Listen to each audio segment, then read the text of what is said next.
If you've got a mortgage, you're probably paying way more in interest than you realize. In British Columbia, the average mortgage amount is now over $500,000. At 5% over 25 years, that's nearly $300,000 just in interest. That's money that goes right to your bank that you will never see again. What if you didn't have to carry that mortgage for the next 20 or 25 years? What if you could cut 5 or even 10 years off that mortgage loan? What would it mean? Well, you could save more, you could invest more, you might work less, you might retire earlier. Ultimately, you might say yes to something you've been putting off for years. Because when our mortgages are paid and gone, our options open up. You can do this without having to give up your lifestyle or your investments or having to live like a monk for years. Might it be worth the peace of mind, the freedom, or security? Who knows? Hey guys, my name is Ben. I'm a mortgage broker in British Columbia. And today, I'm going to show you 10 practical ways you can pay off your mortgage faster. These are just simple things that work for everyday people. And you don't have to do all 10 either. Even if you do 2 or 3 of these, they could save you tens of thousands of dollars in mortgage interest and get you mortgage free much, much quicker. So let's jump in. We're going to start with one that really doesn't take much effort at all. It's more about adjusting the timing more than anything. Let's say you're paying $2,000 a month for your mortgage. If we switch you to bi-weekly payments, you'll be paying $1,000 every 2 weeks, which will add up to 26 payments throughout the year. That will total 13 full payments each year instead of your original 12. But that extra one payment, it can shave off almost 4 years off your mortgage just by changing the timing. I personally love this one because it's painless, it's automatic, and it works in the background, especially if you line this up for when you're paid, if you're paid on a bi-weekly basis. You won't even notice the difference month to month, but over time, that extra payment is gonna add up big time in your favor. The first one was all about timing. The second one is more about adjusting the amount. It's very simple, but it's also very effective. What we're gonna do is take your regular mortgage payment and round up. Let's say you're paying $1,542 per month for your mortgage. We're gonna bump that up to, let's say, $1,600. That's an extra $58, but that difference is gonna go straight to knocking your principal down. If you do that every month, you'll pay down thousands off your mortgage balance much faster without really feeling it. And the best part of this, you can adjust it anytime you want. It's completely flexible to what suits you. So if you're looking for something that is low effort but very steady, this might be the option for you. Now, what if you have a bit of extra cash laying around? Maybe you got a tax refund, maybe a year-end bonus that you weren't expecting. Well, one option is to drop that into your mortgage principal. Even $3,000 can knock years off your amortization. And you don't have to do this every single year either. Even once or twice over the life of your mortgage can make a serious dent. Now, I know some people say, shouldn't I invest that money instead? Well, if your mortgage rate is 4% and the market's average a 7 to 8% annual return, sure, the math says that investing will give you a better return. But if your goal is mortgage progress, peace of mind, or lowering your future payments, putting that money into your mortgage could be the right move for you.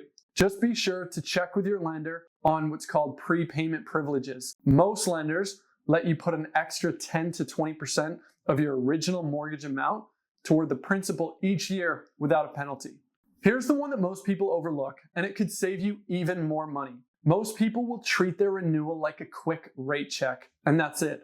But your renewal is a chance to reset the structure of your mortgage. If you've made a lot of progress on your mortgage, or your finances have improved from when you first started, you might be able to shorten your amortization, meaning fewer years in debt and less total interest paid. And that doesn't always mean a higher monthly payment either. If you've already been making some extra payments towards your principal, you might be able to shorten your term without much change to your monthly payment. But your bank won't offer this willingly. That said, your mortgage broker will know how to structure this for you. Also, if your household income has improved even a little bit, there's another move that can make a big difference for you. When your income has gone up, try not to let your spending go up with it. Instead, raise your mortgage payment. Even a $50 a month increase after a raise, or even a $1,000 lump sum payment.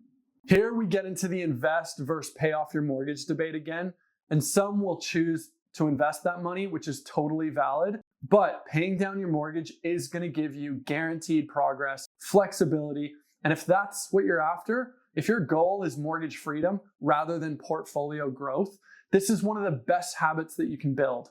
The next one is a subtle one, but it can be very powerful if your lender allows it or they offer it to you. If you've made lump sum payments or you plan on making some lenders will let you recast your mortgage. The way this works is instead of keeping your payment the same, your lender will recalculate it based on your new lower balance, which lowers your monthly payment without extending your amortization or triggering a refinance. It's an easy way to lower your monthly payment without resetting your entire mortgage. Not every lender is going to offer this, but it's always worth asking. Now, let's talk about the fine print and what's hidden inside of it. Your mortgage agreement likely has built-in ways to pay it off faster. You just don't know where to look yet.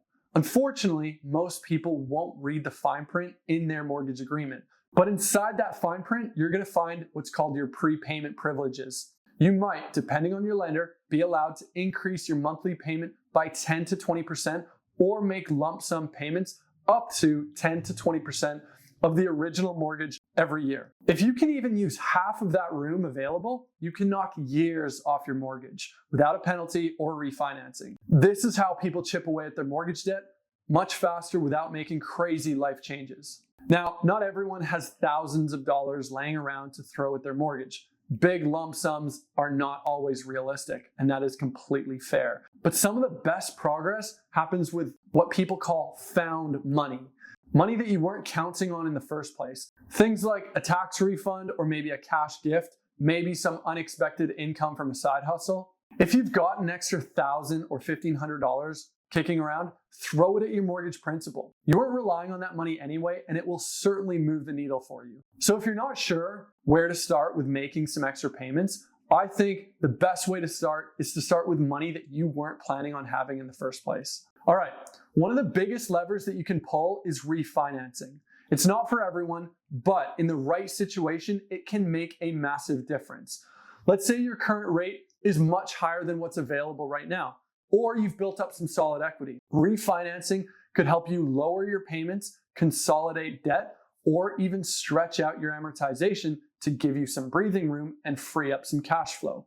Now, if you do stretch your amortization, yes, you will pay more interest over time, but sometimes that trade-off is well worth it, especially if it helps you avoid high interest debt. The key here is knowing what works for your situation specifically rather than going with what looks good on paper. Getting a full picture so you can make the right call. Now, let's zoom out because this last one ties it all together. Most people, they don't have a mortgage strategy. What they have is a mortgage. They make the payment, they hope for the best, and figure that it'll be gone one day. But if you want to pay your mortgage off faster, you need to start to act like someone who's choosing to be mortgage free, not waiting and not hoping. That doesn't mean obsessing over it either, but it does mean having a simple plan in place and checking on that plan once or twice a year. That's where a mortgage broker can help. Someone who knows the rules, the options, the fine print, and can help you adjust your plan when your life changes. Because this isn't just about saving interest. It's about giving you and your family options sooner. So, can you really pay off your mortgage early? Absolutely you can. You just need the right tools and a plan that fits your life. And remember, you don't have to use all 10 of these. Even 2 of these hacks could help you save thousands of dollars, cut years off your amortization, and give you breathing room much sooner than you think. If you want help figuring out what fits for you, send me a message or book a call. My links are in the description below. As always, thank you for watching. If this helped, do me a favor, hit the silly little like button or send this to someone who's trying to get ahead. And if you want more simple, straightforward mortgage advice, subscribe to the channel.